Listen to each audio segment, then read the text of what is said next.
West of the Rockies. Why care? How can we prepare? Our machine, radios, throw them into darkness for a few hours. Fighting for our lives, family must survive. 5,000 gallons of gas, air filtration, water filtration.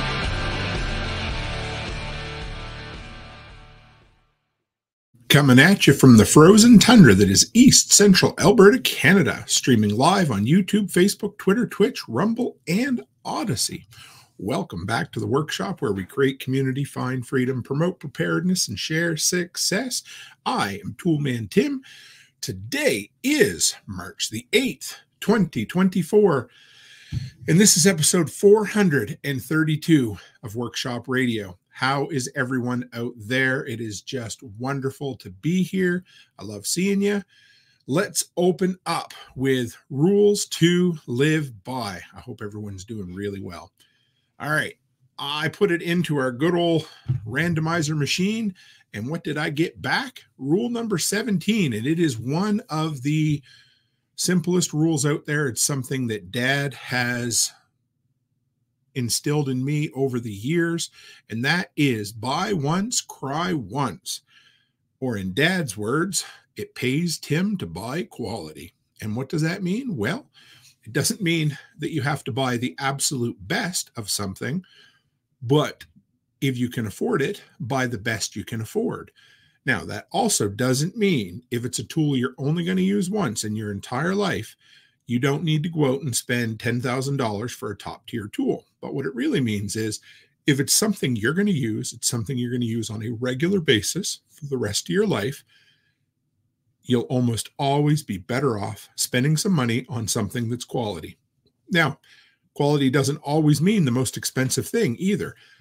But part of this, for me, and I've been asked this many times, why don't you have a lot of negative reviews on your channel? And the main reason is because I do my due diligence long before I ever end up purchasing something.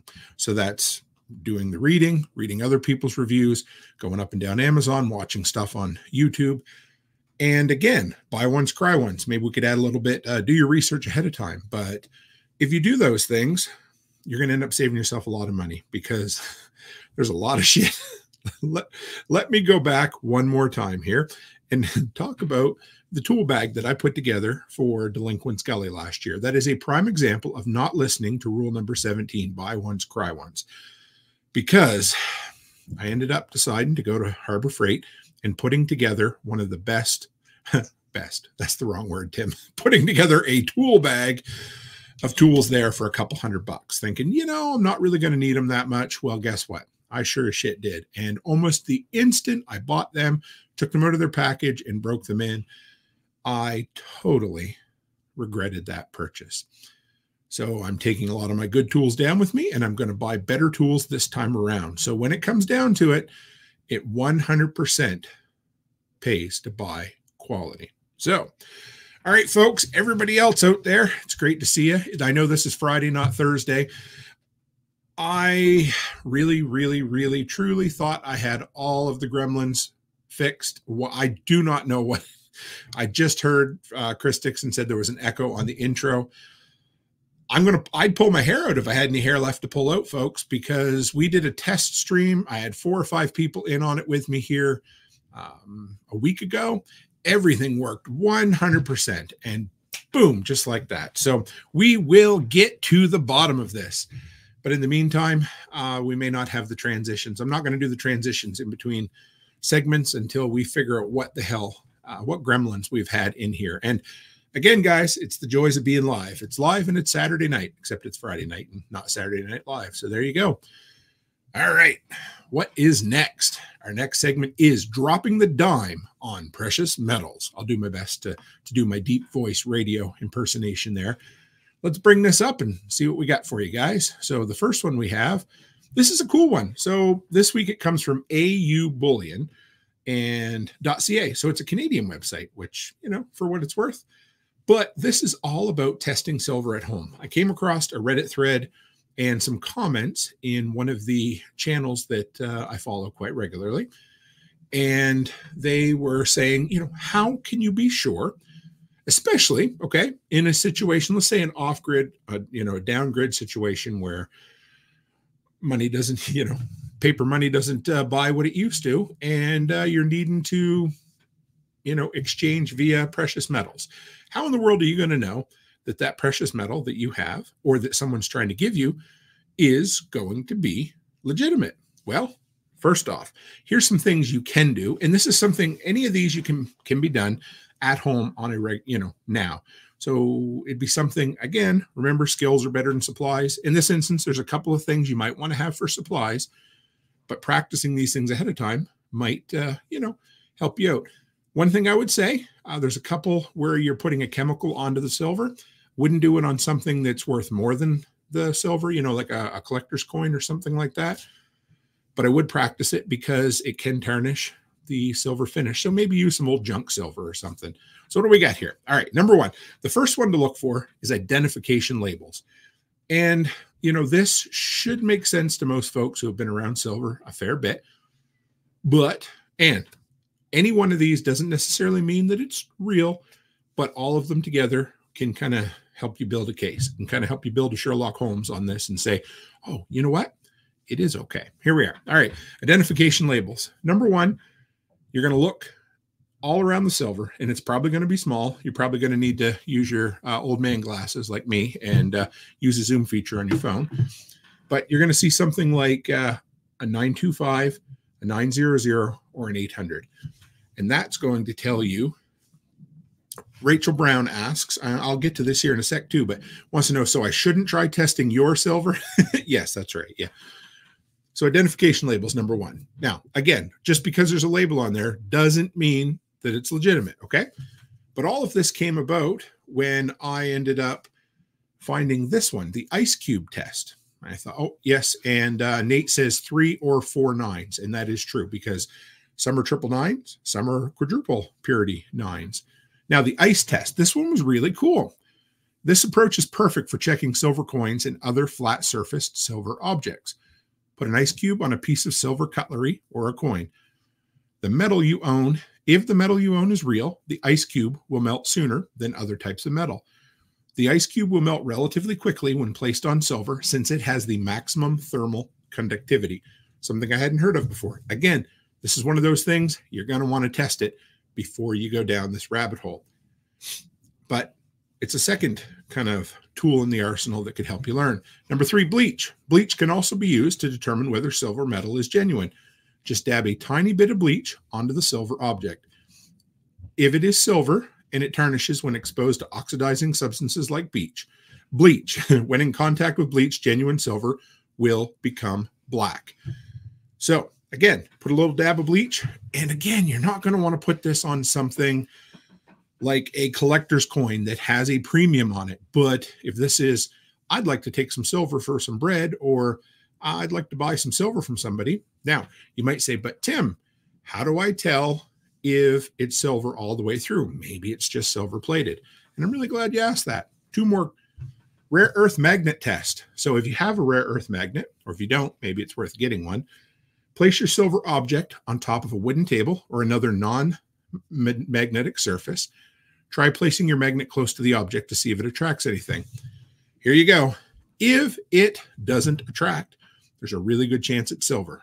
If it does attract, there's a good chance that it's some sort of cheap metal clad in silver. Now, the final one requires you to order a little testing kit. Now, this is not a $3,000, biometric scanning kind of tester like you'll see at these big shops, but it's an acid test. These tests can be done at home, but a unique silver acid test kit is required. They're readily available on Amazon or eBay. So you grab the tiny black stone tile that was included with it, grab your piece of silver or sterling silver, and gently move a discrete portion of it across the black stone. So you basically, the stone acts like a little bit of a file. So you want to find a spot where you're not going to ruin the silver and just scrape into it just a little bit. Then you're going to put it on a piece of paper towel and you're going to drizzle a little bit of the acid on the coin. Then you're going to wipe it off almost immediately. And in a few seconds, here's what happens. If it's bright red, it's fine silver. Darker red, it's 925 silver. brown, it's 800 silver, and blue, it's nickel. Wah, wah. So those are neat. Any one of those can be done with stuff you have around the house, except for the last one, the testing with acid. So I would be pretty confident if it had an identification label, if it passed the ice test, if it passed the bleach test, and it passed the magnetic test, I'd probably be pretty comfortable taking it in on a trade. Now, I might not take enough to buy, a brand new Dodge Ram or something like that, but I am going to take it for a trade and that sort of thing. So any one of those would be good. The rare earth magnet test and the bleach test would be two that you could do almost instantly right there and be done with it. So yeah, I kind of enjoyed it. And I thought maybe I'd pass on a little bit of that information to you fine folks this week. So off-grid ping, let's take a look at the community and what everybody has to say. It says, I was slacking cooking dinner for the boys. Thanks for the reminder. And what else? Nate says, I've seen guys doing that with gold and silver. And yes, these type of things will work with gold as well.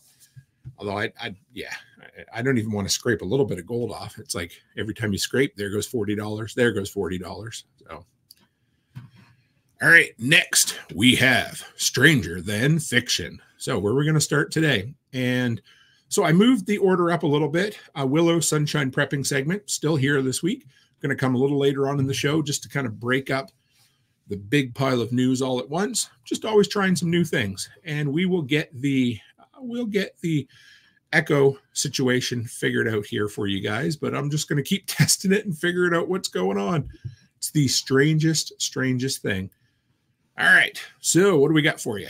Next, we have the Texas wildfires. Did you guys see that? This is an article from Newsweek, and it's about a week behind on this, but it was one of those stories that I really wanted to kind of fill in and chat about just a little bit, because not just a wildfire, but the worst wildfire in Texas history. All right, here it is, guys. Texas residents face home insurance crisis after devastating wildfires. This is an interesting take on it. We're going to dive into the whole idea of being underinsured or not being insured whatsoever. And it's one of those things that as preppers, I think we have an inherent need to be insured. And a lot of times folks don't always look at that. The devastating wildfire that hit Texas over this past week killed 2 people and burned an estimated 1.3 million acres in the state. Whew, it's expected to spell disaster for many homeowners whose properties have been damaged by the blaze, but whose homes weren't insured. Well, speaking of insurance, just before I went live, Becky came home and said, hey, the daycare here in Provost had a bit of a flood. Looks like the ice maybe jammed up in the gutters. It's backing up, and it got all under the downstairs laminate floor. So it looks like I don't know. I'm not really sure what happened, but we're pretty sure there's an issue on the outside of the cinder blocks. So, all right, 1.3 million acres. Ugh. The fire, the largest in the history of Texas, ignited last Monday in rural areas surrounding Amarillo. So it happened. Where does it go? The governor issued a disaster declaration for 60 counties affected by the fire throughout the state, activating additional state emergency response resources to tackle the critical situation.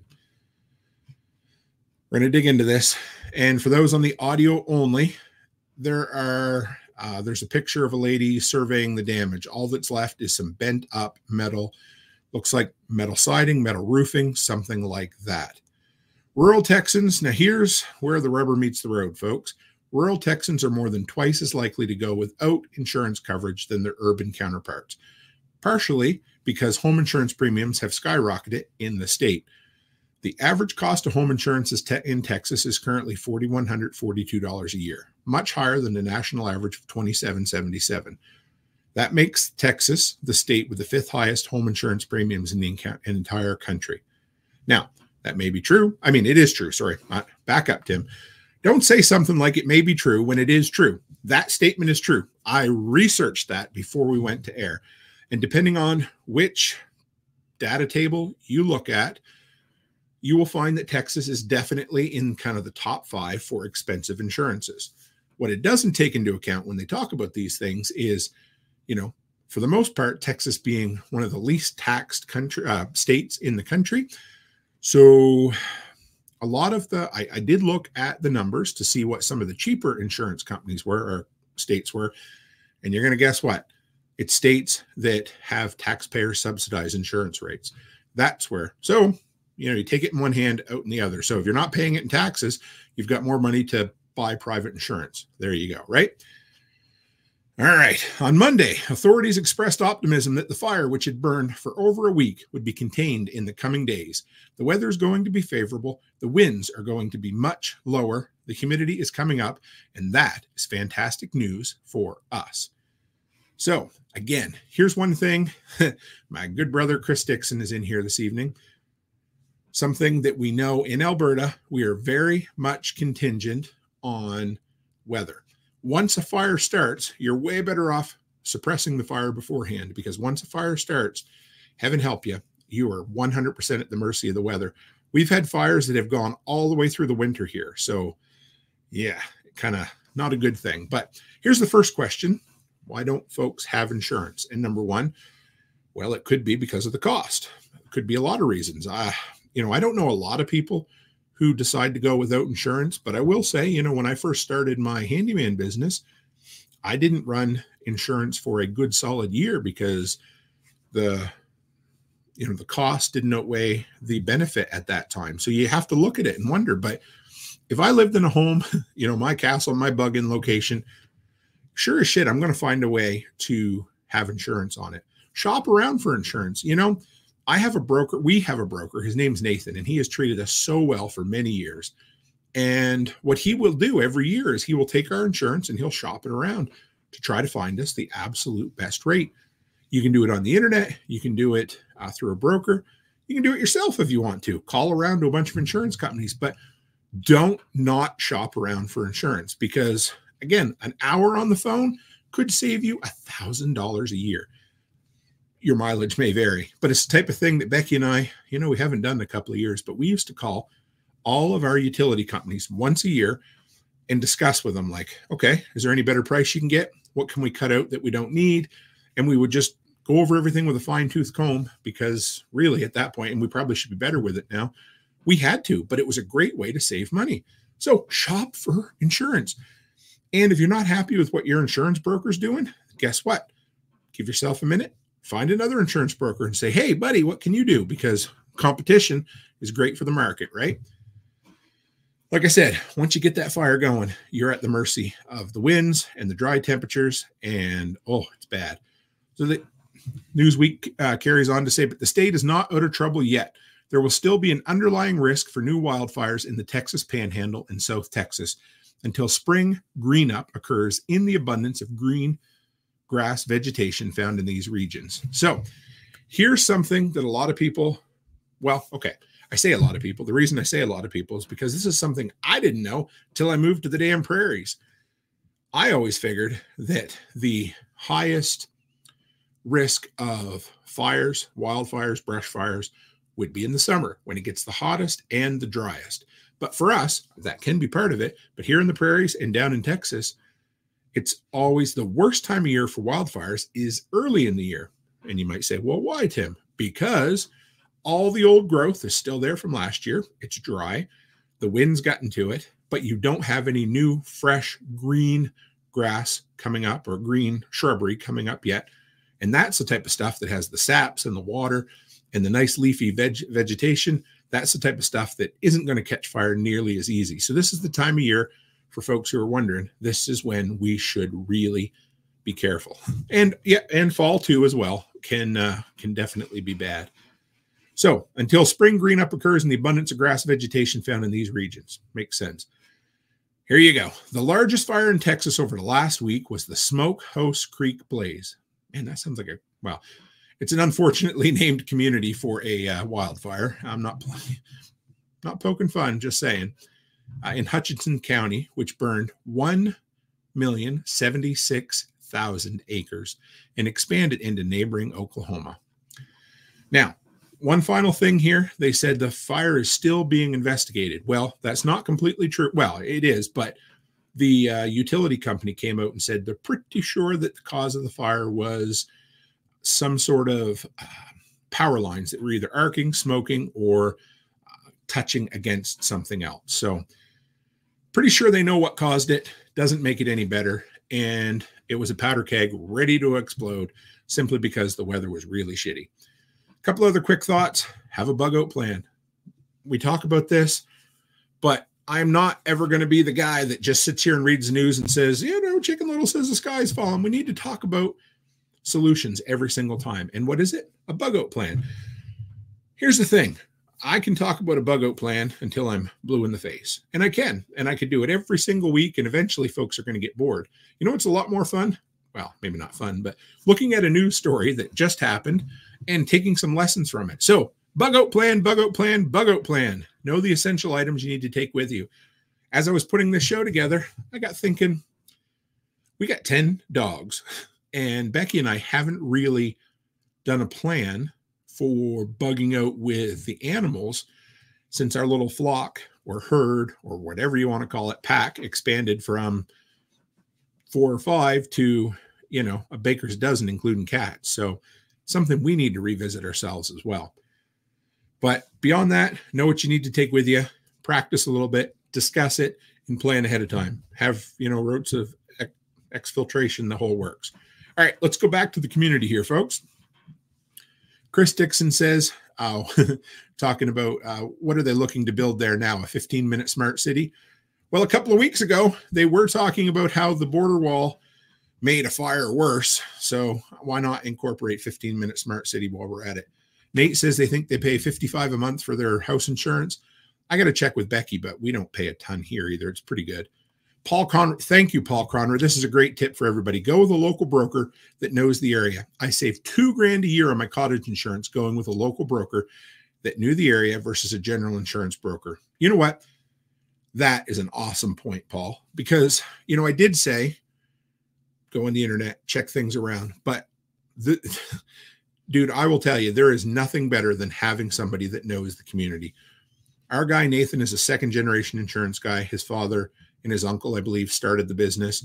He's grown up in the insurance industry. He's grown up in this area. We've lived here 10 years. Nathan's lived here 40.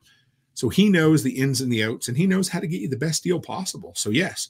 And then the flip side of that, Chris Dixon said, I just fired my broker, been with him for about 30 years, and he just got complacent and lazy. And that right there, folks, is an example of companies who are just, they eventually take advantage, or they just take it for granted that they have you as a customer. And that's like a lot of that's like a lot of places like, well, Bell Mobility up here, for instance, they're one of the big telecom companies. They do everything they can to attract other customers, but they do very little to keep their customers. So keep your insurance brokers honest, folks. And Chris Dixon says, Smokehouse Creek sounds like a great name for a bourbon. It really does. Oh, yeah. And you know what? Well, look at that. So Paul Conrad said, hey, Tim, from southern New Brunswick, just across the bay from where you're from. I love to hear that, man. I went to university in Sussex and used to take the ferry out of St. John, New Brunswick all the time. And on a really good day, you can see the Irving Oil, gas tanks from Nova Scotia, 40 miles across. So kind of cool. And I wanted to back up here right quick. We'll talk some more about this evening, guys, in Workshop Wasteland. But Ellen Kerr said, looking forward to watching the movie Civil War. Looks awesome, and it's released here in Oz. I love that name, Oz, on the 11th of April. I'm stoked about it. I'm going to be on the road. I got to figure out a way to see it. I'm going to be cautiously optimistic, but you'll definitely get a review from me on that movie. Looks like it could be good. Again, go into it with an open mind. Don't get excited and say, my politics don't align. Of course, your politics aren't going to line up with that film, but it's going to be a good one. And just before we went, Jeremy was in the Telegram group just before we went live, and he was talking about Follow, the new TV series coming out on Amazon, and he's also cautiously optimistic. We're going to talk about that a little bit later as well. So Chris Dixon said, go ahead and let us be the guinea pigs here, and go ahead and test out your intros. So I honestly think that I ended up running into, I've got all my settings figured out. So we're going to just go ahead and we're going to try running one of these stingers again for you for Stranger Than Fiction, and we're going to see what happens. And I apologize if we have some trouble with it, but let's give it a go. You guys tell me what you think. Here it is. If anyone dies while you are kept in your fallout room, move the body to another room in the house. The time has come for Stranger Than Fiction. Okay, there we are. So we're into Stranger Than Fiction. I apologize for the late intro, but thought we'd give it a go. And we have another echo, so it's definitely in that mixer. Well, anybody on the audio, I apologize, and we're going to move right along. Here's a good story for you this week, guys. Did you guys catch this one? This is from Yahoo Finance, and it's definitely from a Yahoo of a CEO. Yahoo Finance says, Kellogg's CEO tells cash-strapped consumers, are you folks ready for this? And maybe you've already heard it, and if you have, you probably laughed as much as I did. Tells cash-strapped consumers that cereal for dinner is now a great option. Meanwhile, Pepsi CEO encourages struggling Gen Zers to make meals out of chips and pretzels. And if that wasn't enough, it's not in this article, but I saw an article this week about Wendy's saying if fast food prices weren't high enough already, they're going to go to surge pricing. Well, they talked about it, and the backlash was huge. Basically, if it's lunchtime and there's a huge demand for burgers, they're going to charge you more. Can you imagine? So all of these things come out of what we've been dealing with, and that is nasty inflation for the last little while. It sucks. And, you know, there are some options for getting around it, but I just could not believe that the Kellogg's dude come out and he's like, I mean, this is some serious Soylent Green 1984, be thankful for what you got kind of bullshit here. But he's like, yeah, you know, I know cornflakes and Fruit Loops and Count Chocula. I know they're not really a well-rounded breakfast, but if you're hungry and you're broke and you're desperate, why don't you try throwing some milk on it and warm milk, and we're going to call it supper. Oh, dear. All right, here you go. In a recent push to adapt to our changing consumer habits and economic pressures, major food conglomerate Kellogg Co. and PepsiCo are reimagining dinner plates across the nation. Let me back up for a minute. Oh, boy. Anyway, I don't know if you guys, we use bounce dryer sheets, have for years. I always just use one. Becky uses 2 or 3 quite often, but she's got me trained to use 2 or 3 now because that's what she's happy with. So a few years ago, they started advertising, hey, why don't you run larger loads to save the environment? And you can put 2 or 3 sheets in there. Well, of course they want you to do that because you're going to double or triple the use of it. Another great example of this. So PepsiCo and Kellogg are reimagining dinner plates across the nation. With grocery prices surging by 25% over the past 4 years, these companies suggest that traditional dinner options could take a backseat to more unconventional choices like Frosted Flakes and Doritos casserole. And how soon will they be recommending sawdust? What's the stuff that they put, the anti-caking agent? It's a wood cellulose fiber that they put in Parmesan cheese. Anyway, just saying. The cereal category is a great place for consumers under pressure. In other words, are you already miserable? Are you broke? Do you not have enough money? Well, why don't you sit down and have a bowl of cereal and cry over it for supper this evening? Think about it. The cost of cereal for a this line right here. This is why, if you can see it, this is why I put it in red, because it really pissed me off. The cereal category is a great place for consumers under pressure. We're advertising about cereal for dinner. Think about it. Think about it. The cost of cereal for a family versus what they might otherwise do or eat. Jeez, I just blew me out. He's like, just think about it. It's a much cheaper option. Well, no shit. So is skipping supper, but it's not ideal for you. Chris Dixon had one here. Here it is. Cereal is never a great option unless you're starving. It's just not. I mean, we ate our fair share of cereal for many years, and there is one thing that does not stick by you, that spikes your blood sugar, that makes you feel like a bag of shit about 3 hours after you eat it, and that is dry cereal with milk on it. It just doesn't do it for you. Anyway, Nate says bugs next. Absolutely. Chris Dixon says Kellogg's Corn Flakes, taste it again for supper. I thought you were going to say taste it again when it comes back up. Sawdust and cricket legs. Oh, well, you know, you're going to have that full feeling in your tummy, plus with a side of protein. And then Nate says, I'll stick to my rabbits, venison, and pigs. I don't need dinner reimagined. Nope, I don't think any of us need dinner reimagined for us. Anyway, so eat cereal for dinner, folks, from Yahoo News. Kellogg's tells you it's a great option if you're broke. And Nate Lemaster says $6 a box down here, and that's a small box. We buy the 48-ounce bags for $7. Yep, you could buy that again. But this kind of thing reminds me of, have you ever heard of like shit on a shingle? The thing they used to eat during the Great Depression. It was basically like a gravy, sometimes a little bit of meat, and they'd put it on toast. Or, you know, some of those Jell-O casseroles from the 50s and 60s. Jell-O and casserole just does not seem to go together. But this was the type of thing that happened when folks went under hard times. Now, hang on though, because there is a lesson to be learned here, and that could be getting creative with recipes, because we know that there's going to be a lot of folks out there who are probably hurting financially and who are like, you know, cereal wouldn't, no, don't do it. But you might have to think, okay, well, what kind of casserole can I put together? What kind of ingredients might be okay for me and the family? Might be really tasty, but I just never give them a shot before. You know, I'm not gonna say you need to eat organ meat, but something, you know, chicken hearts are one of those things that I absolutely love. That a lot of people, it might turn them off until you try it. Now, me, liver, can't do it. I've tried, can't do it. But again, think outside the box, get creative with recipes. Now, they did say Doritos or chips, and something you can get at almost all the live events here in Alberta. They do taco salad. They just take the bag, turn it on its side, cut it open. They put taco meat, sour cream, lettuce in there, and you can walk around and eat it. Again, might not be ideal for most people, but it's interesting.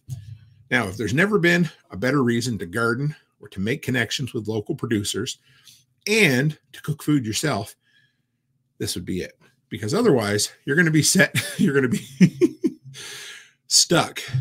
No, you're not really going to be stuck, but if if old WK Kellogg Company and PepsiCo have their way, you're going to be eating cereal and Doritos. And I mean, if they're empty carbs, we have got all of this dry goods back here. It's a year's worth of dry goods stashed up. Now, guess what? We don't want to eat that. You know what it is? It's desperation food. It's, all right, shit hits the fan. The grocery stores aren't open. We've run out of all our stored protein. We don't have any protein on the ground. So we're going to go into survival mode. And to me, this is like, hey guys, I know life sucks. Let's go into survival mode. And don't forget, they're great. Oh boy. Anyway, all right, back to the comments. Dixon says, didn't some politician tell us to cancel our Disney Plus subscription if we were broke?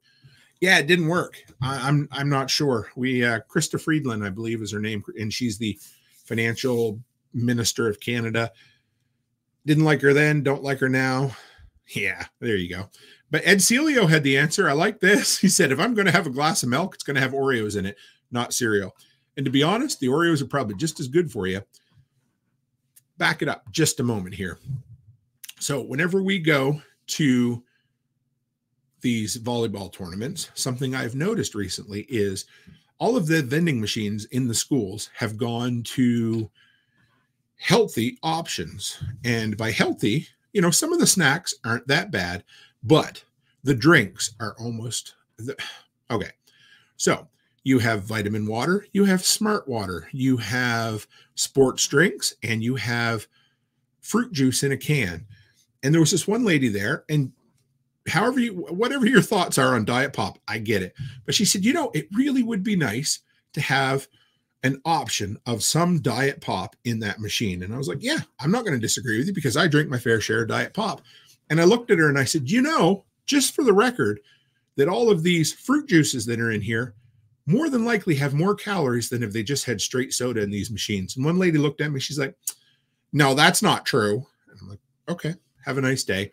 So, of course, my smart ass, when I went back and sat down and I looked up a can of Coca-Cola and a can of apple juice, and the can of apple juice had 200, no, not 200. It was like 20% more calories in a single can. Now, I know we're not talking about the vitamins and the minerals and whatever else happens to be in there, but if we're just talking pure calories and sugar, there's tons in that. So there you go. All right.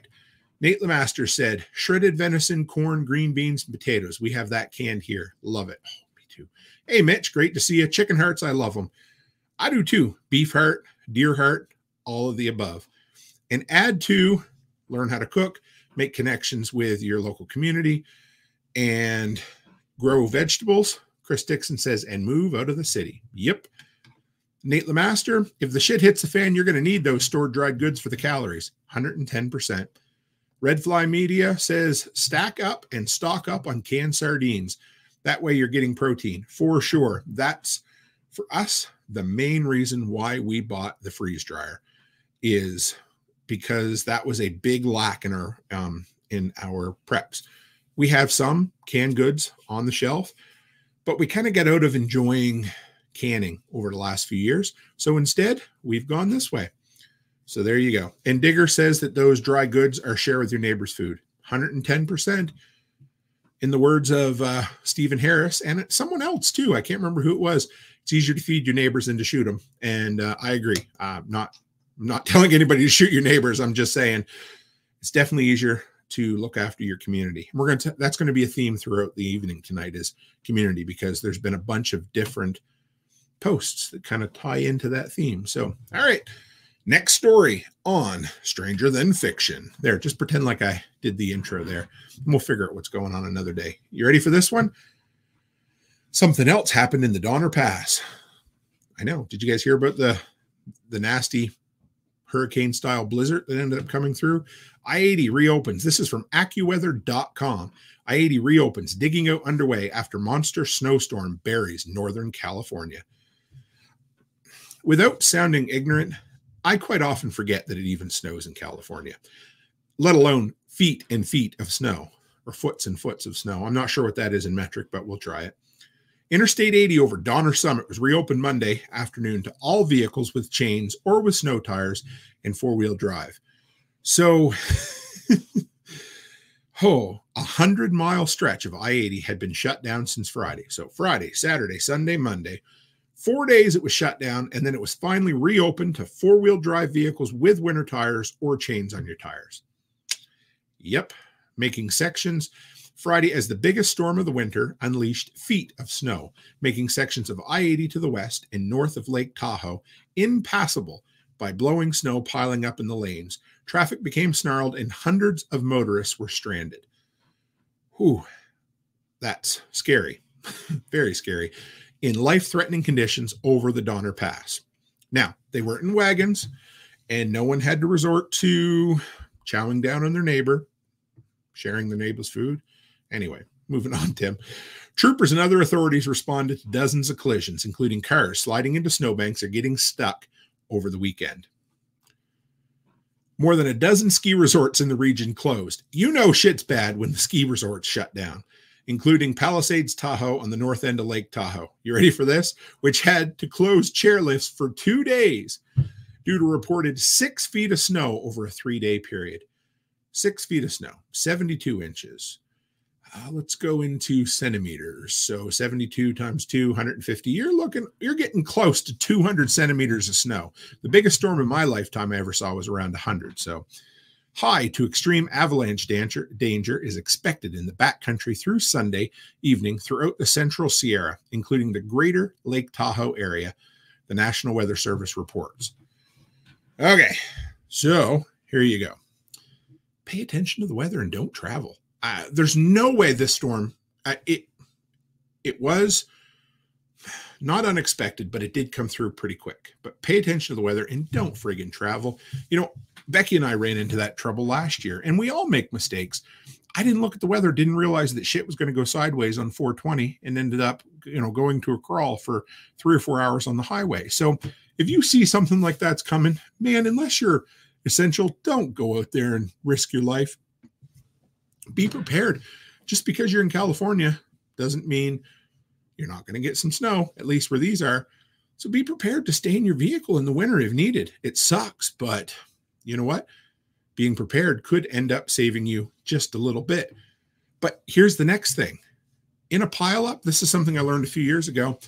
If you're in a pileup, you know what a lot of people want to do? What happens?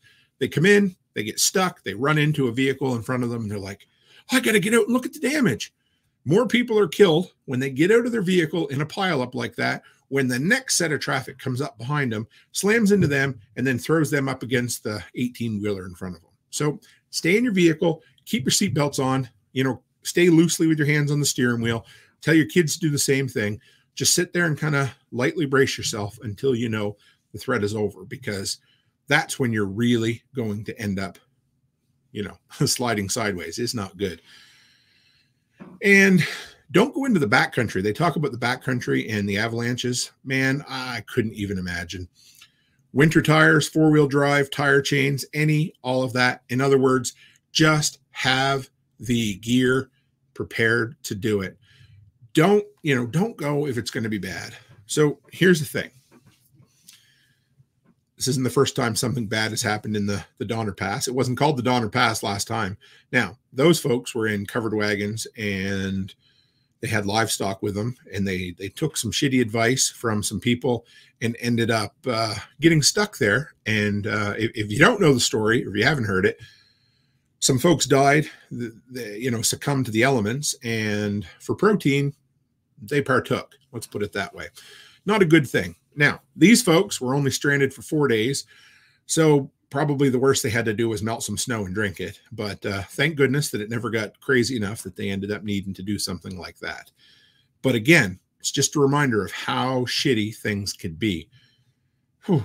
And to think that the folks they were with, I was reading about the Donner Pass earlier today. These guys went through what wasn't the Donner Pass at the time, but the folks they left behind, they took the safe way. They took the Oregon Trail. I don't know if they died of dysentery or not, but there you go. All right, let's take a look at the community comments here. And Nate says, how many of them got eaten now? Oh, boy. Digger's got 4x4 and can go anywhere. And Sandy Stark, great to see you, Sandy, said, I wonder how many had a winter survival bag in their cars. Well, with my new truck, just finally had, just got home today. It's the first time I've been home, and I can put all of my gear back in it. For about 10 days, I was driving without any of my gear because I had to basically be ready to swap my truck out at any moment, and I hated it. I told Becky, I'm like, I feel kind of naked.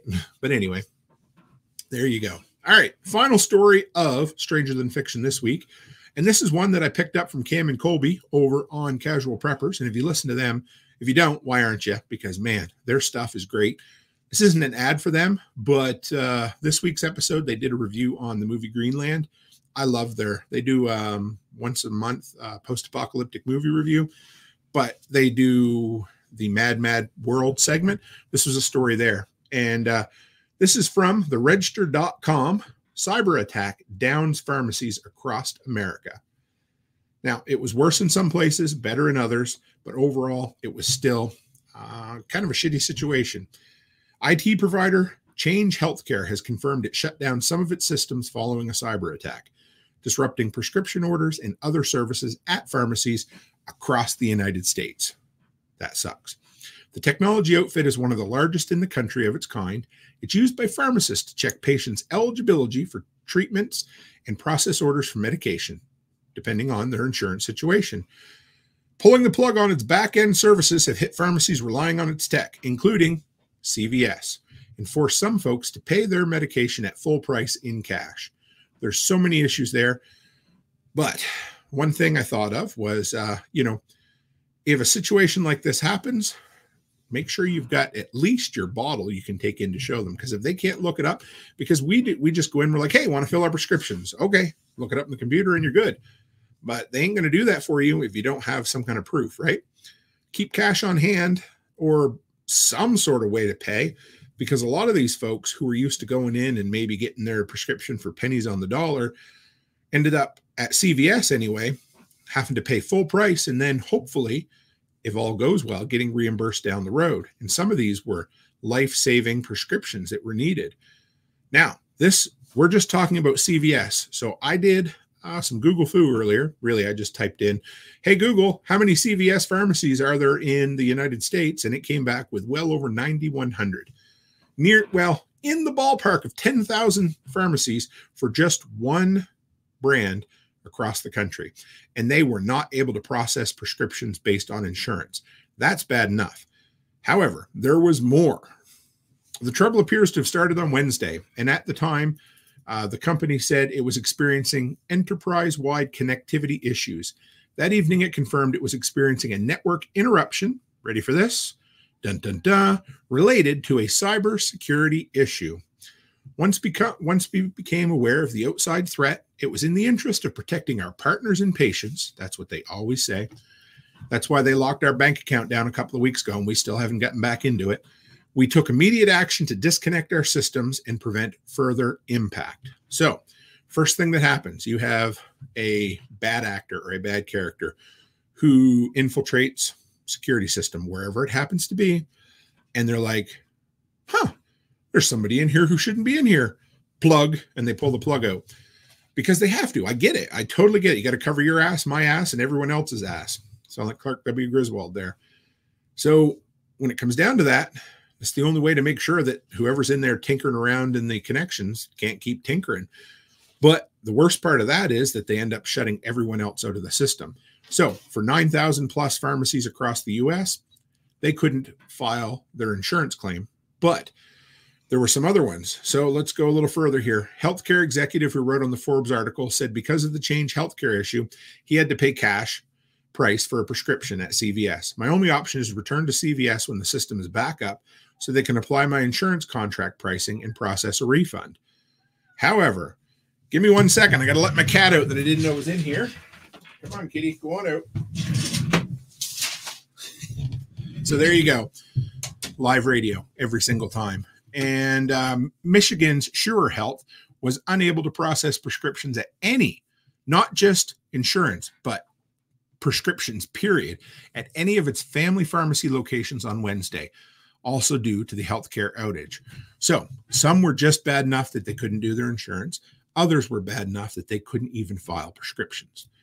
Another reason to have extra prescriptions on hand. Last week, and I read it on the internet, we talked about life-saving drugs and different kind of approaches to stockpiling some of those medications so that shit like this, you know, what do they say? You call it prepping and we call it a Tuesday.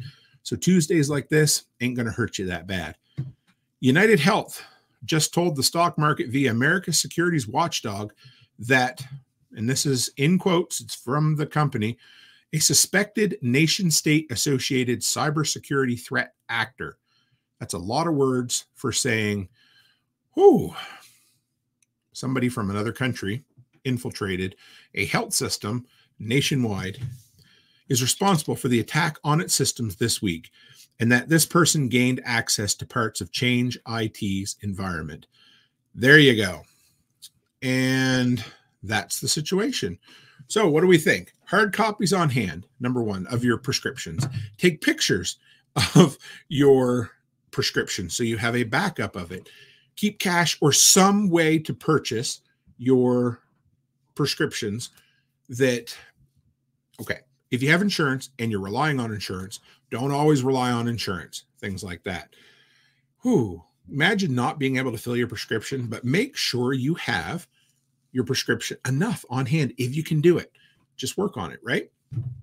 And the worst thing about these infiltrations, this is what really bugs me, is they don't know how they got in. They don't know how long they were in there. They don't know what they did while they were in there, and they don't know what information they accessed. All they know is some dude was in there, or dudette, or whatever, rattling around in the old information technology highway, and they might have done something, they might not, and to be honest, they probably don't even know whether they can keep them out to be going forward. That sucks. So again, just a good illustration of how fragile our info technology networks are, and where do you go from there? All right. Ed Celio says, when you said, hey, Google, I quickly learned where my local CVS pharmacies are. And I spelled that so that it wouldn't happen a second time. And Nate says, yes, we call it prepping. Grandma called it a Tuesday. There you go. Difference between a generation. And Rachel says, so glad I don't have any necessary prescriptions. Just a painkiller and a muscle relaxer for just in case. Better to have it and not need it than need it and not have it. Yep. And Digger says we should really hire some of those guys to work on our side. Yeah, I wish we could. I wish it worked that way, but it just doesn't seem to want to now, does it? All right. So first sponsor mention of the evening. I was on the show last night, Kentucky Sustainable Living, with Jason. We just chatted about, I'm going to be going there in less than 2 weeks. Well, in 2 weeks, I'll be showing up, and I'm going to be speaking on the poverty mindset. Still tickets available, but more importantly, they're also having a radio and, not together, but two separate events beforehand, a radio event and a first aid event with Chuck Peoples. So if you're interested, go to Kentucky Sustainable Living. Just type in Kentucky Sustainable Living Festival into Google and check it out, because I'm excited. I'm going to be there. And if you're interested, I know tickets are pretty cheap, so give them a go, guys. And Aaron says, no life-saving prescription here, but glad we got off them that we had and switched to more natural things. Absolutely. And if that's an option for folks, go that route for sure. You know, last week, the dude was talking about anti-rejection medications for a organ transplant. That's the type of thing that turmeric ain't going to help, but there's lots of things that just getting yourself healthy will get you off a lot of medications. So there you go. All right. Next we have Workshop Wasteland, and this is a good one. I'm excited tonight. We're going to go a slightly different route with it, but first we're going to actually talk about what Jeremy was talking about earlier today, and that is the new Fallout TV series. If you guys, okay, I've never played the video game. My son has played the Fallout video games for a lot of years. And to back up slightly, if you don't know what Workshop Wasteland is, it's where we take a look at post-apocalyptic and dystopian fiction, books, audiobooks, movies, video games, the works. Because there's a lot of us that are into that sort of thing, and folks are always looking for a recommendation for something to watch when it's relaxing time. When the get shit done, you got to shut that down for a bit and recharge your batteries. So I'm excited about this. I've never played the games, never really watched any of it, but this Fallout TV series, if you guys know Blast from the Past, it's one of my favorite movies. It's a comedy. Anyway, this starts very similar to that. And now, of course, it's R-rated with language and blood galore, but the setting of the Fallout TV series looks awesome. And another quick thought, something that Amazon doesn't typically do, they typically release their episodes, you know, traditionally every week. That's what they've been doing with The Boys and that sort of thing. Well, this Fallout TV series, all episodes are going to drop on April 11th. So mid-April is going to be a great time for post-apocalyptic fiction. And this is going to be a good one. Again, I'm going to be on the road. Probably going to have to wait. It sucks because if I were home, I would probably do on the secondary channel a weekly review of this. Becky and I probably would, but we're going to wait till we get back, and we'll probably still do some of them. So if you haven't checked it out, I love it. It's got this, it's a mix of 1950s nostalgia thrown in with some post-apocalyptic wasteland. It looks entertaining. They're young actors and actresses with a couple of established character actors in it. I think it's going to be fun. Darkwing Dave over on Twitch, great to see you, says, I play and stream Fallout 76. The community is very interested in this series.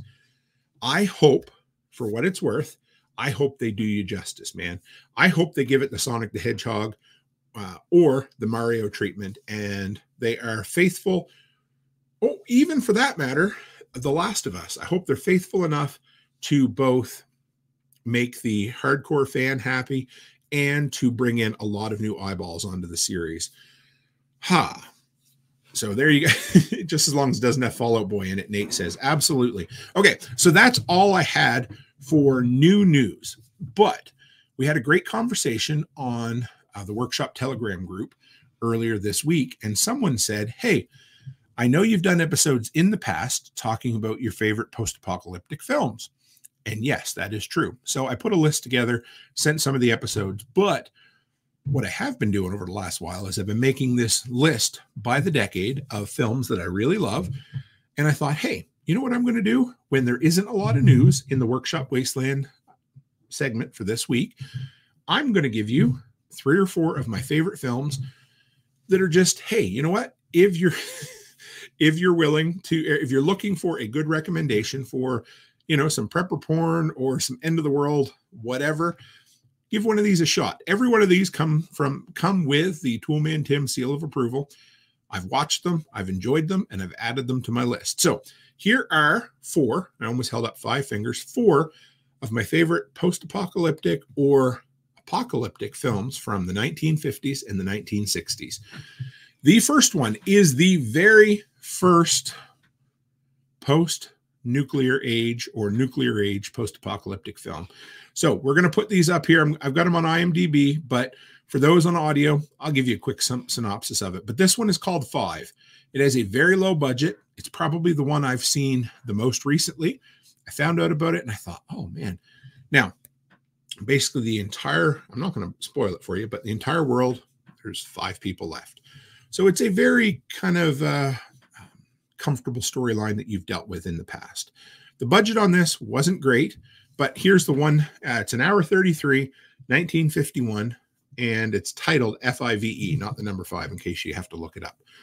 The world is destroyed in a nuclear holocaust. Only 5 Americans survive, including a pregnant woman, a neo-Nazi, a black man, and a bank clerk. It almost sounds like the start of a joke. However, it's not. It's a great, really, really, really good film. I'm a sucker for black and white films. I'm a sucker for small cast films. Now, this one has the entire world to explore, but it still feels claustrophobic. Of course, the dialogue is on that melodramatic 1950s bent, but I loved it. It's really good. The quality isn't as good as some of these other films that'll come a little further along, but if you're looking for a good movie, that might just scratch that itch. It's not as good as the rest of the films on this list, but I really enjoyed it. So give it a shot. All right. So number 2, this is the next one. This is from 1959. And it's called On the Beach. And if you haven't seen it, or if you haven't read the book, it's a great film. It's an even better book, but it's not a happy book. It hasn't there. You'll know right away that there's no happy ending in any of this. It's made abundantly clear from the start. So I'm not spoiling anything, but it has a really good cast as well. So after a global nuclear war, the residents of Australia, Ellen, if you haven't seen this, after a global nuclear war, the residents of Australia must come to terms with the fact that all of life will be destroyed in a matter of months. It has Gregory Peck, Ava Gardner, Anthony Perkins, who I believe goes on to be Norman Bates, and Fred Astaire. Great film, great acting, bleak as all get out. It's not as bad as The Road. Definitely worth watching once. I loved it. Give it a shot. So these, of course, all these films come out in the 50s and 60s, and they all play off of all of that nuclear age anxiety that is just permeating all of culture. So give it a shot. Check that one out. All right, so that's 2. Number 3 is from 1960, and this is one that I've seen more recently as well. So I've gone back and tried to fill in the blanks of some of these films that I've missed, because there's a lot of them out there, but I've seen almost all of them. So it's been kind of fun to go back. I watched this one in bed one evening, or a couple of evenings. Instead of watching YouTube videos, I just watched a movie once in a while. And I did that with 5 as well. So the next one is The Day the Earth Caught Fire. And it is a good one. Way better than I expected. And let me see if I can find this for you. All right. So the tagline says, when the U.S. and Russia unwittingly, I guess that's the right word, test atomic bombs at the same time, it alters the axis of rotation of the Earth. Now, that sounds like a really cheesy mockbuster that you would see today, like Moonfall, for instance. This is nothing like that.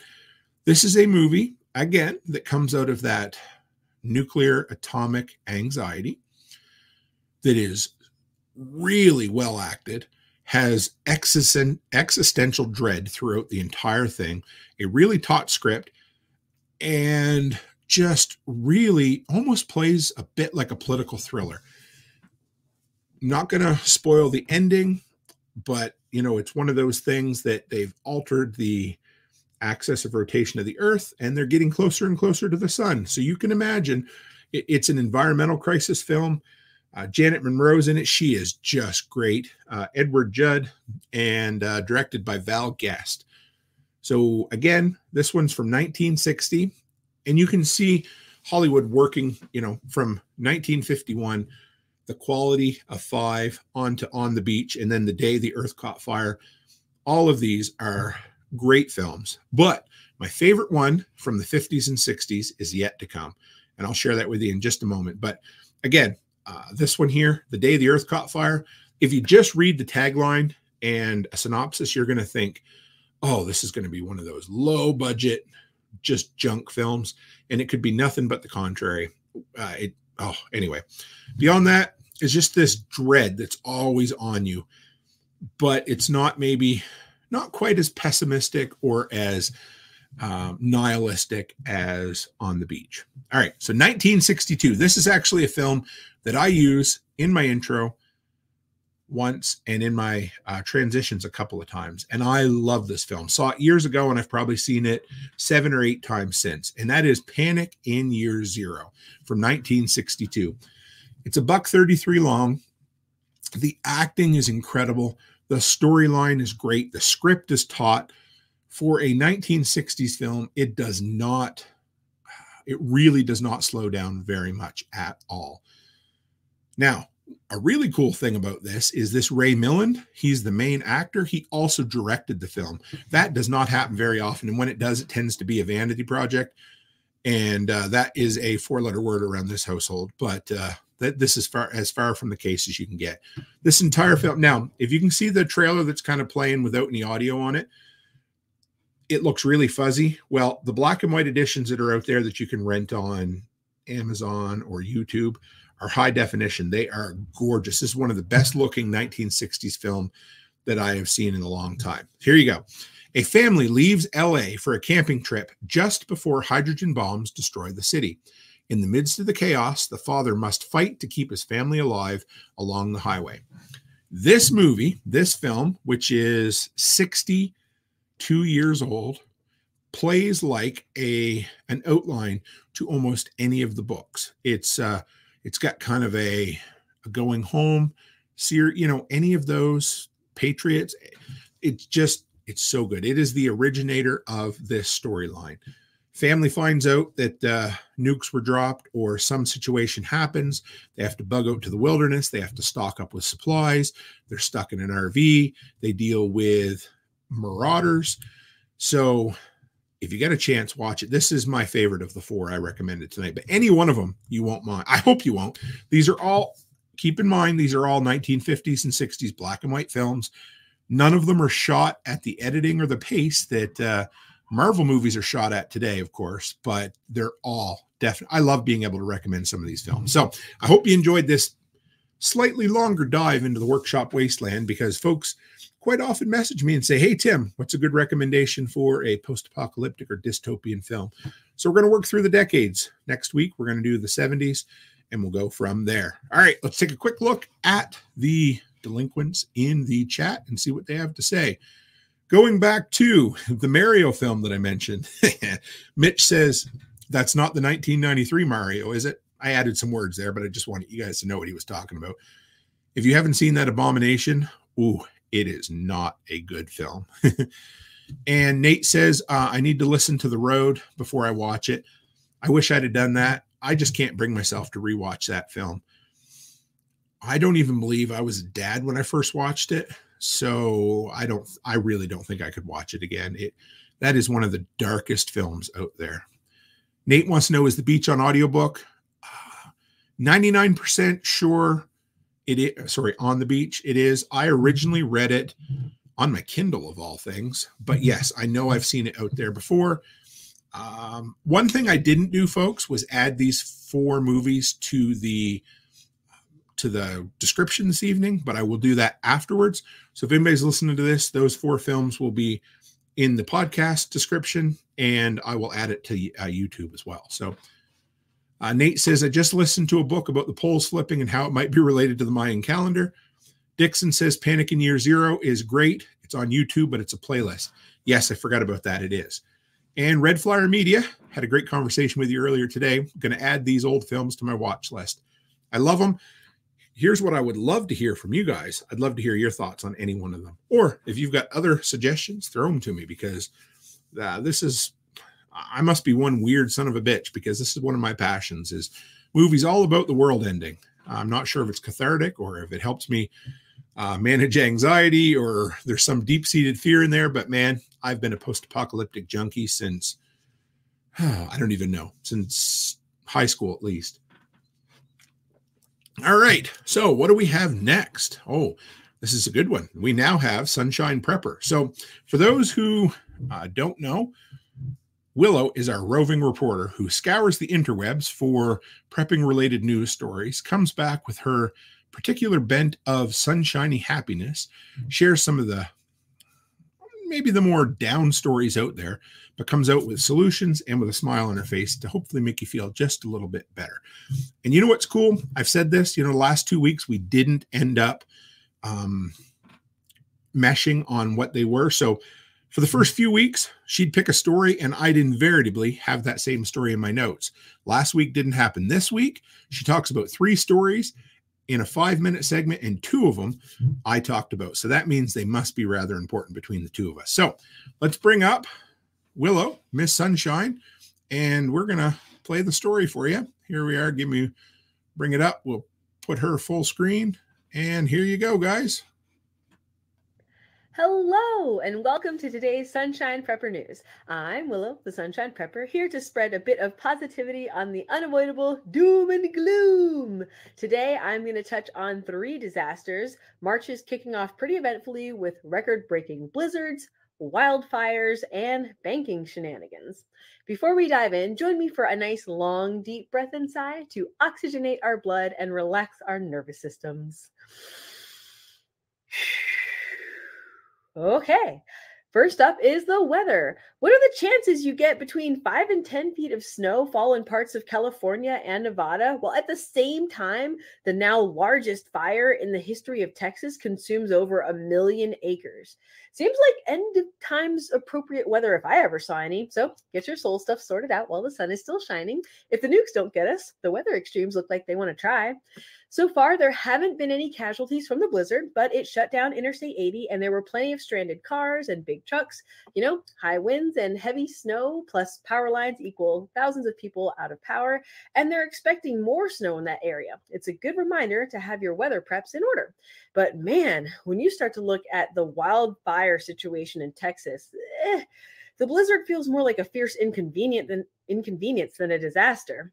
In the panhandle of Texas, which is the northern part, there are multiple wildfires raging. The largest of them is the Smokehouse Creek fire, which started on February 26th, and as of March 5th, it has burned about 1,060,000 acres. This fire has devastated ranching in the area, killing thousands of cattle and leaving several dozen families homeless. About 400 structures have been lost. There's a situation where emergency services had to evacuate 66 patients twice. Fire is no joke. In the most recent update I found put out by the governor, the perimeter is about 550 feet of the fire that's still currently burning. It's something they're still dealing with. The danger is not over. But despite being such a far-sweeping destruction, there have only been 2 human fatalities so far, which speaks to the excellence of response and coordination of all the emergency services in Texas. There's been an inspiring amount of local support for the families and ranchers affected. When you lose your stuff to fire, it's gone. People are sifting through ashes with mess strainers, trying to find wedding rings and anything left behind. Some people only had 20 minutes or so to grab what they could and get out. It happened really, really fast. It's crazy. I was surprised to find out that Texas regularly has a wildfire season between winter and spring. If you're reaching into your tinfoil hat, 90% of wildfires are started by human activity, but in the end, it's the weather conditions for spreading that initial ember that really cause an event that we call a wildfire. There will surely be quite an investigation, but so far, there's a claim that a power pole snapped and started the fire. It's not likely this was any kind of attack on our food supply, but the results on the food supply will be similar. If you eat beef, get it while you can.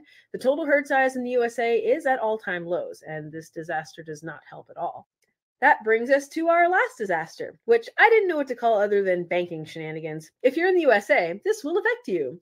So I didn't realize that part of the banking relief from 2020, the whole shut down the economy and all those brilliant decisions, part of that banking relief was that they removed the 3% reserve requirements from the banks. In short, a bank usually has to keep some percentage of the money that they take in the bank. They can't loan it all out. That's been the rule since the dawn of fractional reserve banking, so to speak. But an exception was made because of the emergency. So on March 11th of 2024, the lifeline ends. That super special exception expires, and banks are expected to be able to hold some amount of reserves again. Back in November 2023, the CEOs of Bank of America, Wells Fargo, and JP Morgan were in front of Congress telling them they cannot be held to the 3% standard and will not be able to compete with banks around the world. Whatever that means, what do you think they're saying without saying? I don't know, but maybe it has to do with why insiders and CEOs are selling stocks at near record amounts recently. Now, this doesn't mean that everything goes to hell in a handbasket on March 11th. The public is usually 3 months behind on financial news because of quarterly reporting and whatnot, but it's worth keeping an eye on how things play out during the first 30 to 60 days after the lifeline ends. Will that be the domino that analysts look back on as the ember that torches our banking system to the ground? Only time will tell. Let's take another nice deep breath and sigh. Okay, that wasn't so bad. So what can you do this week to spin the doom into productive action? Will you make sure your blackout kit is good to go in case a blizzard takes out your power? Will you test your bug out grab and go plan? Do you know what you could grab if you only had 20 minutes? Or maybe you'll take out a little more cash in case the banks pull a bail-in, or grab a few ounces of silver. Whatever it is, find some action that is right for you and do what you can to better hedge yourself and your family against the potential doom and gloom. Thank you for tuning in. Sunshine Prepper out. So I hope you guys enjoyed that one. Willow always comes out with something incredible, and I learned something this week that I didn't know about the bank turning the basically having to keep something quite a bit more cash on hand. I guess they had done away with the reserves, and so now they're requiring them to start keeping a reserve on hand again, something I didn't know about. And it was something that I had to actually a little bit later on this evening with our content creator spotlight. The dude that I'm going to spotlight there actually has a great article, great commentary video on that exact thing. So we'll deal with that as we go along. All right. So next we are going into, I read it on the internet, and just pretend like I played that cool little stinger for you guys and you like that little transition, and we'll go from there. All right. So what do I got for you? Well, before we go on, Red Flyer Meter says, oh my gosh, she makes it all so cheerful. I love it. I do too. And I'm totally open to doing maybe another 1 or 2 segments like this from folks as time goes on. We'll see where we end up. But if it fits and folks are willing to, you know, commit to a weekly or a monthly segment, something that might be open to. So we'll chat about it. But anyway, so this week, what do we have? We have, I read it on the internet, and this is from user Annie Fennel. Annie Fennel. I lived through a civil war. And this is not hyperbole. This is a true story. I survived a 5-year, and not me, the user Annie Fennel. I survived through a 5-year civil war in the 90s. My family became pros at prepping. So here's some thoughts that they shared, and they're really good. And I mean, it sucks that this person had to go through this situation, or that they did, but the lessons they learned are great to share with other folks. Most preppers are doom and gloom, they said, looking at worst case scenario where you're fleeing for your life, shooting at people and eating from cans. You'd probably want to be dead if it were like that anyway, if that's the society that you inherit. However, chances of this happening are super low. Remember that, folks. A total 100% collapse across the world, pretty unlikely to happen. Everyone seems to overlook the key to survival, which is, remember that C word from earlier? Not the word you were thinking, Chris Dixon, but community. Everyone seems to overlook the key to survival, which is other people. To survive a bad situation, you need good friendships and family relationships, trust between people, and the ability to work together to survive, aka COMMUNITY, community. You don't need, well, anyway, you don't need to hoard a bunch of material goods and fight each other to the death over the remaining can of beans. Have community, build, relationships, economic and personal relationships. Even if the shit were to hit the fan in the U.S. or Western society and the standard of living drops, eventually everyone gets used to it. It's just the in-between time that is uncomfortable. Societies today function with people making $5,000 a year, and they have some type of order, roads, schools, healthcare, and peace. Interesting thoughts. I like that. Periods of unrest are relatively short. Society always reaches an equilibrium and balance, and we get used to new conditions and start rebuilding. It always tends to be, there's a trope in post-apocalyptic fiction that the old man that remembers the times that happened before, they're the ones that wax nostalgic on how things used to be. And they're the ones that quite often seem to be the most miserable because they know what they've lost. Whereas the youngins who have grown up within it, they always say, you know, I guess I didn't really, if you don't know what you don't know, you don't know. In other words, you don't miss what you never had. And I think that's a lot of it. The period of transition, of turning, of change, of whatever it happens to be, would be the worst for the people right in the middle of it. But those that come after it, they're going to adapt pretty quick, especially youngins, because that's what they do. Chris Dixon says, C-A-S-H is my C word, the 4-letter C word. Yeah, that wasn't the one I was thinking. There you go. Like they said, periods of unrest are relatively short. Society always reaches an equilibrium and balance, and we get used to new conditions. I like that. That's a really optimistic way of looking at a slow collapse, or a fast collapse for that matter. Definitely worth looking at. So for those who don't know, or those who haven't heard before, I read it on the internet is where I go and take the top story or two from the last week on Our Preppers on Reddit. And this was the top story, had 604 upvotes. Just personal experience. Nothing trumps personal experience in my personal experience. All right. But it was a short one, so I grabbed number 2. And this one was from Fallen Ones, user Fallen Ones. And they said, one thing I've never heard a prepper say, I'm finished prepping. And I thought, I laughed, I cried, but it is true. So here you go. My prepping journey started out of interest in learning old-timey ways people used to do things. Then it progressed to the fear of the future in this crazy world, and then the addictive personality and becoming obsessed with it. At this point, I think I can honestly say I'm finished prepping. It is what it is. I realize I haven't pondered every possible scenario if shit hits the fan, but I'm confident in the wisdom I've gained these last few years, what I have put back, and how I can now adapt to very tough and stressful situations without feeling the slightest aggravation.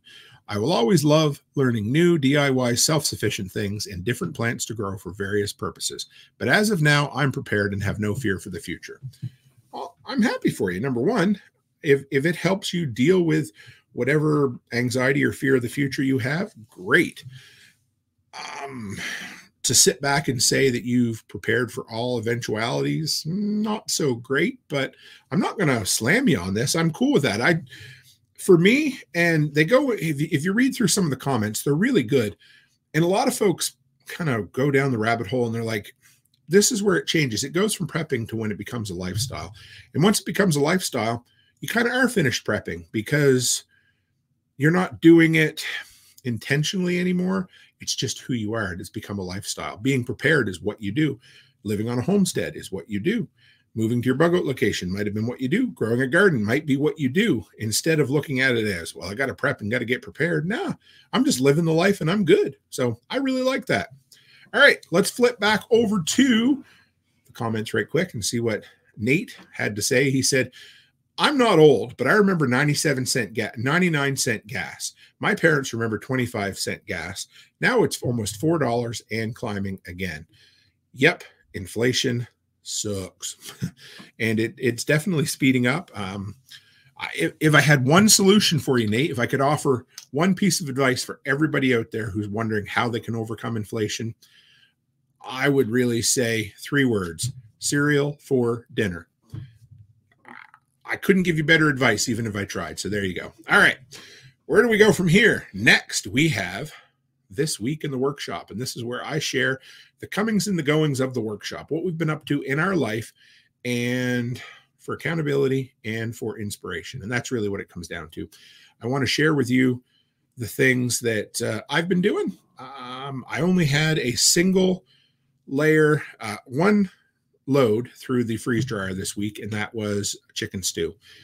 I was not home nearly enough to do it, and so it didn't get done. But what do I get to share with you this week? Lots of cool things. But first off, I don't know if I told you last week or not. You've probably seen the post on social media, but Mrs. Toolman is going to be speaking at Self-Reliance Festival, and I can promise I will be front row center giving her a listen. I cannot wait. I'm so proud of her. It's a big step for her, but she wanted to do it.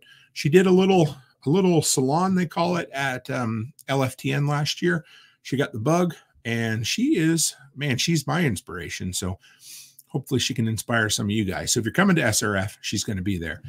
Now, number two, speaking of events, you may have heard me say last week that I'm not going to be doing a fall road trip, and that is still the case. So then you might say, well, Tim, weren't we going to have another workshop / Two Chicks Homestead get together at Nate and Aaron's place?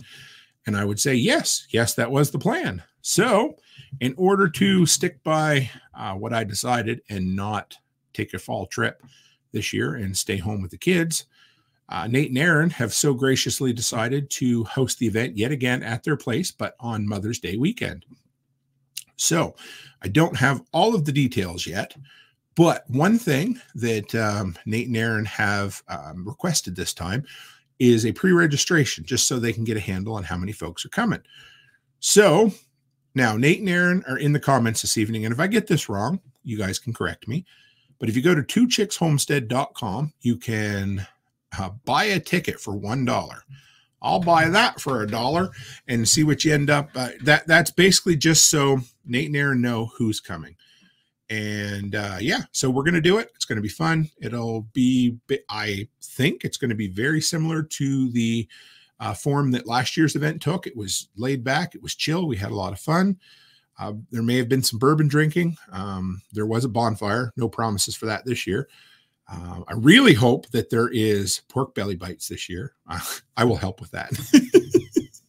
And there you go. So Nate says, yep, it's in the shop. Kids don't need a ticket. There you go. So if you go to the shop at twochickshomestead.com, you'll be able to find what you need. That's all there is to that. All right, what else? So I've mentioned this before. I have been trying to get my Shopify site linked to YouTube. I don't know what I did wrong, but they continue to say I misrepresent myself on Google, something to blah, blah, blah, something.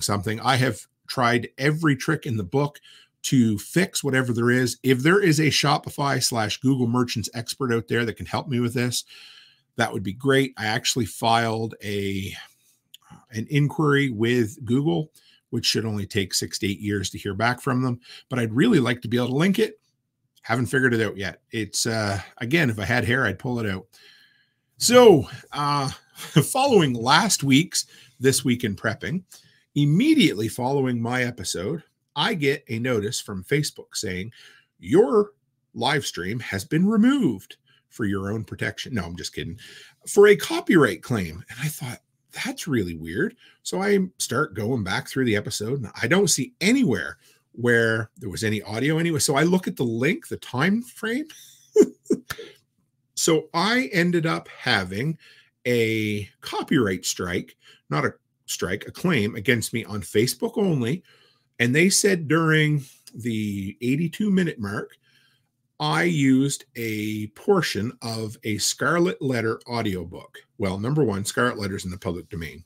But number two, they could own a more recent copy of it. Number three, there was no recording playing whatsoever. And number four, why the hell would I use Scarlet Letter in my show? So somewhere I said a few words that tripped an algorithm that said, hey, you're doing something hokey, hinky, whatever you want to call it. I wasn't. And because of it, my show was not up on Facebook for the last, what was it? Yeah, I don't even know how many, 7 days, 6 days, I think, until it came back up. So that sucks. And I don't know why that happened, but just before I went live this evening, I get a notification. Hey, by the way, we reinstated your video, so I hope you enjoy it. That's just the way shit happens. So there you go. We had a volleyball tournament. I don't know if I told you about that. We had a lot of fun. I'm really, the whole youth sport thing is something that I kind of threw the baby with the bathwater out not too long ago. And I was thinking, you know, Anyway, I don't have to go down that whole rabbit hole, but what I am really starting to see is some of the benefits of youth sports. And we're not talking about the health benefits, but we're talking about things that kids just don't get exposed to today. And that's adversity, that's loss, that's defeat, all of these things that have been systematically removed from the government education system. The kids, to some extent, are seeing it in sports. And so that's why I'm starting to think that youth sports is quite a bit more important today even than it was many years ago. And I'm seeing that Charlotte last week, she just dug in hard and had to do some awesome serves that she was struggling with. And I'm proud of her. But for that reason, I'm just kind of sharing that youth sports really could be looked at as a bit of a prep. So there you go. Not a stretch at all. What else? Well, I had James on from PBN last Sunday. What a great interview. Good brother of mine. It was just kind of a free-form conversation. I hope you guys enjoyed it. I know the show did really well in the numbers, so there you go. What else? I got a new truck. I know I mentioned it, but I finally actually got it last Sunday. An Army Green. Thanks, David Siegler, for the inspiration on the color. I love it. There you go. Oh, and a really cool prep. The tank has 20 liters more capacity in it. I was really hoping I was going to get a bigger tank this time because I was actually looking at upgrading my last one. So I now have around a 700-kilometer range that I can go, which really helps, which means that, so 700 kilometers, what's that? 500 miles? I might be a little bit off there, 400. Anyway, so it's a really good range that I can go before I have to fill up. So that, to me, that's my favorite thing. Thanks, B-Man J says, congrats on the new truck. Good to see you. And folks, I just noticed the other day, I don't know how I missed it, our good brother, the B-Man J, is going to be at Self-Reliance Festival. So if you want to learn all about martial arts, honey, and how to get into the acting business, no, I'm just kidding. Anyway, B-J is an incredible dude. So I can't wait to see you there, brother. We did a Costco trip last week and picked up a few odd items. You're going to see a review. I'm going to do an impromptu vertical live stream coming up where I do an unboxing of all the stuff I brought back from the States and some of this. So what else do I have? I've got the Costco haul, and I just subscribed to the Battle Box. I'm pretty excited to open that up, but I haven't opened it yet. So we'll do that live one of these evenings. I got a couple of new DeWalt hand tool accessories. So after all these years, I finally got myself one of those extensions to hold bits that are magnetic so that I'm not always fighting with the screws falling off. I don't know why I didn't do it before, and then I got a sleeve that fits over. I was going to do a funny motion there and realize it would have looked really funny if somebody clipped it. So I got a sleeve that slides over the shaft of bits to hold things on. Yeah, got a ton of work done at the daycare in Lloyd. Today was my last day up there until after my road trip. But things are really, really close up there now. It's just that final inspection to come down and say, here's your rubber stamp, here's your license. We're hoping to be open April 1st. It could be sooner, but that's probably where we're at with that. I was going to talk about my short strategy, and I'm not talking about how to wash my undershorts or anything like that, but I think I'll save that for another episode. Or if you guys are wondering, maybe I'll do that for a separate live because there's a lot into it. And if you've noticed, I've been doing a lot of shorts and I've been getting some growth out of it. So move on from there. I ran into a dude from my hometown. So we're 5,000 kilometers away.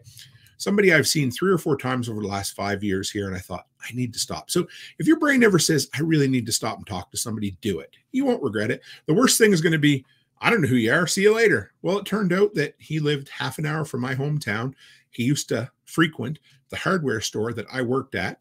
He's been out here 12 years. I've been out here 10. It's the first conversation we had. So it was kind of cool. And the final thing for the community, for this week in the workshop, is we've had a mini crime spree here in town. And it is definitely, well, let's just say there's illicit substances involved. There was a car stolen just down from, so we're one house where we're the second house up from the main street or the street below us. So the back alley, you go down one house and across the street is the parking lot to the medical center. There was a car stolen out of there. Anyway, we know who it was. The cops have got the dude, but things, vehicles have been stolen, break-ins have happened. The same dude allegedly broke into the brand new vet clinic in Macklin, and he's the type of guy that just disappears for a couple of days at a time. They ended up catching him because he left his dog in his truck or his vehicle for the better part of a day. And when the cop showed up to break the window open, he came out all pissed off, and they arrested him. So unofficially, what I'm going to say is that kind of thing in my hometown where it happened before, somebody who got caught by the locals ended up having to wear a boot on their foot for quite some time. And I mean a cast, because of good old hometown country boy justice. So I guess it didn't have to happen here, but moving right along, right, folks? Yep. And B-Man J says, my F-350 would make it with the extra fuel tank in the bed. I have looked at that, and you know, those damn short box trucks, mine is what, 5'8", 5'7". If I were to put, I wanted to put an auxiliary fuel tank in there, but ain't going to happen. Just isn't. I would love to, but yeah, I did pick up a couple of metal NATO gas cans, or NATO style gas cans at Harbor Freight last year. I'm going to incorporate them into the box of my truck as well, just so I have a little extra fuel. But I'm pretty good with 700-kilometer range. That, you know, that basically will eliminate, the way it works, it should eliminate one fuel up each day when I'm traveling down south. So I'm excited about that. And I just got a notification that Nate posted the workshop meetup link in the Telegram group this evening. So if you're interested, pop over there. Not till I'm done talking, though. Don't leave yet. No, I'm just kidding. It's all right. All right. Next segment is the community nail bag, and that's where we take a look at some of the feedback that I get from the audience this week, and there was some good stuff. So here you go. Number one, this one, most of these comments are from YouTube, and the very last one comes from Fountain. If you haven't used Fountain, I love Fountain. It's a great podcast app. It's a great place to get a little tip in Satoshis. That's, you know, the equivalent of pennies in Bitcoin, but it's a great way to do it. Anyway, this one comes from Felgate, and this was on my video for the Milwaukee versus Sharpie professional markers. I was looking for a good marking pen. Neither of them really lived up to the expectations. This guy said, hey, try the Edding or Eating 370 marker pens. Marks any surface, instant dry. Not sure what the 370 means. Maybe the nib thickness. Available in different nibs and impossible to smudge. So I actually ordered a couple of different pens on Amazon with some replaceable ink sticks and that sort of thing. I really need to up my carpenter pencil game. So we'll see. But I'm always looking for good recommendations. So thanks. This one comes from Common Sense 1014. Said, this was from some of the polls that I do. Said, look, man, I came from a homesteader life. Being a prepper has many advantages. When my job slowed down, who had a safety net of food to eat from? This guy. It also always had me to all the typing was kind of bad here. I read it in my head and then it didn't work out quite as well.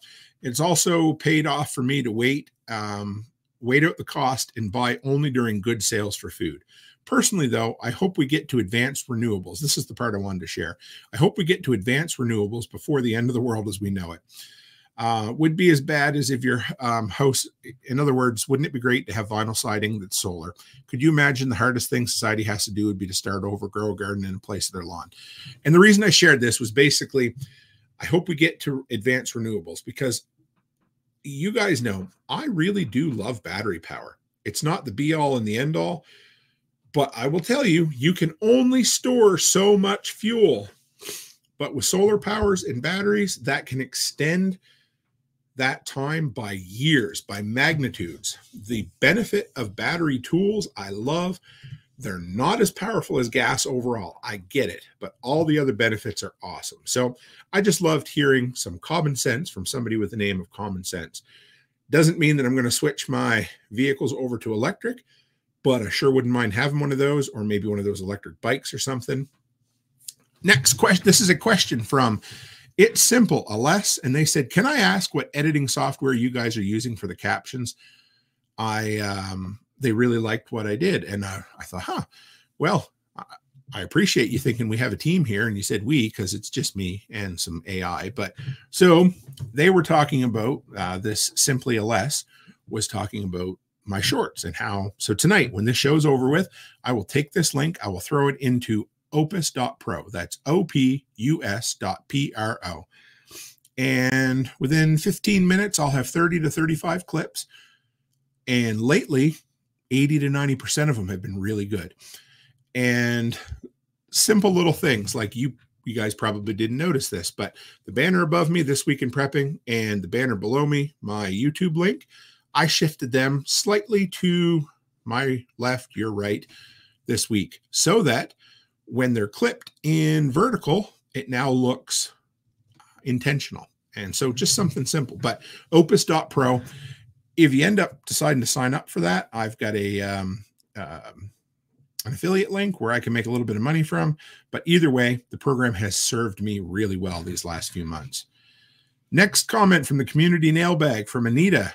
Anita, oh my, yeah, I'm not going to read that last name. And I thought this was pretty funny. This again was talking about battery versus gas. And they said, I'm kind of surprised that an older dude like this has that opinion, to be honest. My response was, you know, I'm only 42, right? But the old gray beard really doesn't do me any favors. But I had to laugh. I was like, an older dude, which I probably am much older than this person, Anita. And last name, Dick and me. Yeah, I know, right? What a name. But yeah, I was kind of honored to be called an old guy that had a good opinion. But again, whether you like battery, you don't like battery, it was just nice to hear. Next feedback came from Keith Taylor, 6259. I live in Ashland, Kentucky. The most severe weather I have seen here is an ice storm that hit a few years ago. The temperatures were well below zero. It tore a lot of trees down and knocked out power for weeks. Scary. Not my cup of tea. I've never been in a really bad ice storm before, but I remember the one in Quebec in the 90s. It was bad enough they wrote a book about it. And there was another one a few years ago on the East Coast, but yeah. And finally, this one came from North Star Chris over on Fountain, a fellow Canadian. I really appreciate him. And he just sent a piece of feedback that I really appreciate it. And I was going to share it to pat myself on the back. But he said, really enjoying these podcasts talking about This Week in Prepping. It's a perfect blend of information and entertainment. So glad to watch your journey. And thank you, brother. I'm glad to watch my journey as well. And again, every single week, 1% better, right? Even if that means audio gremlins for a while. But, you know, simple things like new intros, new outros, that kind of stuff. Always want to try to improve the product for you. You know, as long as the message is there and I can shine up the product just a bit, we'll always bring new eyeballs in, won't we? All right. So I've been running a daily polls over on the community page of YouTube because YouTube's been pushing the community page like crazy. So I wanted to share with you the results from our 3 biggest polls this week. Number 1, which skill is most essential? 13% said self-defense, 28% said cooking, 28% said gardening. And if Chuck Peoples was in here this evening, he'd be happy because 32% said first aid. I agree with that. I guess my wording was funny on the question, but really first aid's the thing that's going to kill you the quickest if you don't do it, right? All right. So next poll, I asked the community, I said, hey guys, which is the most likely disaster that we will have to deal with in 2024? 14% said pandemic 2.0. I added the 2.0 part.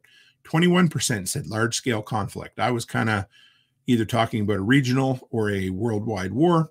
And 57% said civil unrest.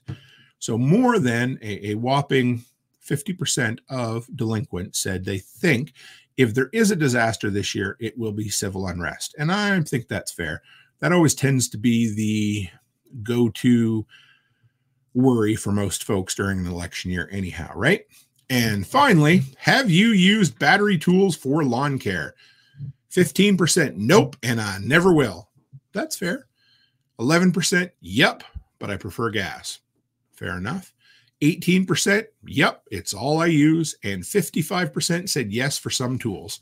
So that means folks are getting into battery for lawn care. Doesn't mean it's the be all and end all, but to me, I like battery. I can't get over it. I just do. And has its advantages and its disadvantages. All right. So finally, we have for you the community creator spotlight which I ended up closing out before we got started. So we're going to see if we can bring this up for you. So each week I kind of showcase a creator that I enjoy that I think maybe you folks would as well. And you know how I basically pick what I'm going to share with you? I go back through and I quickly scroll through my week of watching on YouTube. And if there's somebody that I'm watching a lot of, I'm like, you know what? That means I need to share it with you. And this week, I'm sharing with you a liberal. Imagine that. Here you go. So this week's Creator Spotlight is Jimmy Dore. And if you haven't seen him, he's a former stand-up comedian who still does stand-up comedy, but mostly focuses on political commentary. And I'm not sure exactly how I found him. I think it was through a Facebook post 3 or 4 years ago.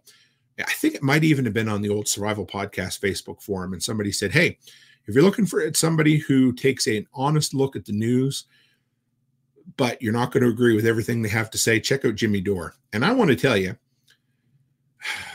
the dude has some really good insights into things. He hates the government.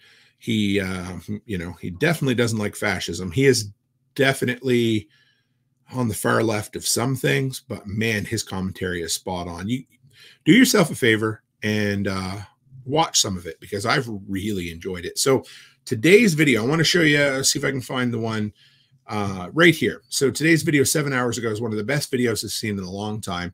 And it was U.S. banks are buying up lots of gold. And here's why.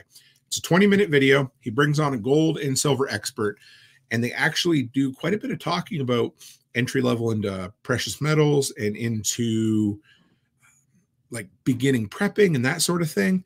But his stuff is just, yeah, it's great. So give him a chance, go with it. And he definitely loves to tear down the media. So if once in a while you're like, yeah, I just need something where he's making fun of CNN, NBC, Fox News, any of those weapons of mass distraction, give him a shot. So there you go. All right. Oh, and finally, folks, before we close up, don't forget our main sponsor on Thursday night show, and that's Fortress Canine. My good brother Joel, he is in the process of moving from Florida to Ohio, and he's doing, they're doing quite well. I can't wait to see him. I'm going to see him at 2 or 3 events here coming up. But he has the Protection Dog podcast, but really he's a dude that will just inspire the hell out of you if you listen. He'll tell you what to do, how to do it, how to get there, how fat. No, anyway, he will share with you the things that you need to hear to build the life you want to live. So there you are. So I hope you guys enjoyed this episode. I'm going to do my best once again to figure out these gremlins. We're going to have a great, it's going to be a great weekend. This is the first time I've been home for a weekend in a while. We've got great weather. I got home earlier today. And the first thing I did was, so we had a big snowstorm last weekend, and all I had time for when I got home last time on Monday was to do the driveway, the pathways, and the 12 unit. So I got home and all I wanted to do was take out my battery powered snowblower and clean off the decks. The sun got to it. Things are drying. It will definitely help the weather just a bit. And for some reason earlier today, I had the need to look up Lake Mead. And if you guys remember all the doom and gloom surrounding Lake Mead 3 years ago, that basically the entire West Coast was going to die a slow and painful death from lack of water. Well, it hasn't rebounded completely, but it's at its highest point in 3 years. So shit happens. Nature has its cycles, works its way up, works its way down. Can humanity intervene? Absolutely they can, but a little bit of positive news there. I hope folks like to hear it. And the reason I bring that up is because I hope some of this snow trickles down into our water table and makes it slightly less dry for folks. You know, we're pretty good up here, but I'm awful worried about my buddy Chris down south just a little bit further because shit is dry. So all the best. Let's hope we get a little bit of rain and we don't have to deal with this drought conditions for much longer. So anyway, folks, I appreciate you. Tune in Sunday evening. I have an interview show that I think you guys are going to love. I believe this week is Bobby Spags, but I didn't check for sure before I did this outro. So either way, I'm going to be there Sunday evening, 6 p.m. and somebody else will be too. It'll be a great episode. I really appreciate you guys coming on, sticking with me. This show has, it continues to get ever so slightly longer. It may end up someday where we split it into 2 parts, but I love doing it. This is my passion. It's what I get excited for every single week. And I really just appreciate you guys dropping by, being a bunch of delinquents, interacting in the comments, and overall just being the best damn community on YouTube there is. So with that, folks, I appreciate you. And as always, stay happy, stay healthy, and have a great friggin' week.